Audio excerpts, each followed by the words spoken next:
राज्याचे कृषी मंत्री परदेशवारीवर पोहोचलेले आहेत।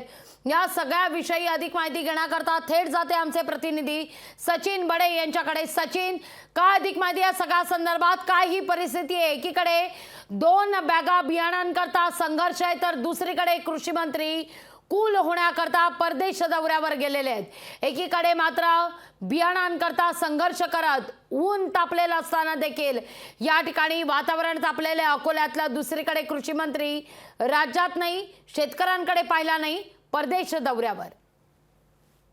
लागवीची आपण म्हटल्याप्रमाणे शेतकऱ्यांची वेदना ही कोणाला समजत नाहीये।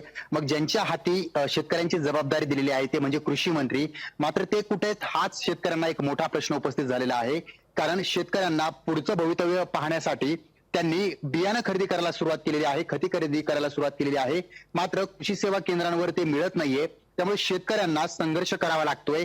जगाचा पोशिंदा आता संघर्ष माफ करा, काही सेकंद तुम्हाला थांबवते। याविषयी बोलण्याकरता विरोधी पक्षनेते अंबादास दानवे आपल्या सोबत जोडले गेलेले आहेत। दानवे साहेब, काय ही परिस्थिती आहे? एकीकडे शेतकऱ्याला 2 बॅगा बियाणांकरता संघर्ष करावा लागतोय। सकाळी 6 वाजल्यापासून शेतकरी तिथं उभा आहे, बॅगा मिळत नाहीयेत, ऊन तापलेले आहे। दुसरीकडे धनंजय मुंडे फॅमिली टूरवर परदेशात। विषय असा आहे की मी 4 दिवसापूर्वीच मराठवाड्यात मुख्यमंत्री महोदयांनी बैठक घेतली होती। त्या दिवशी हा मुद्दा मांडलेला की अनेक ठिकाणी बियाण्याचं सप्लाय कमी आहे।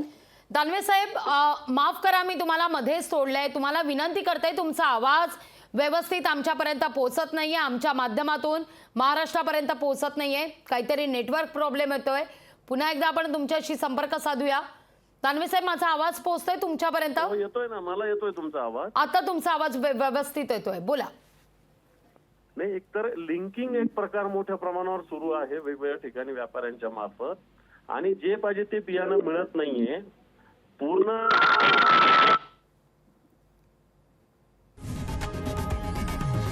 लोकशाही मराठी ऐका, पहा, जागरूक रहा।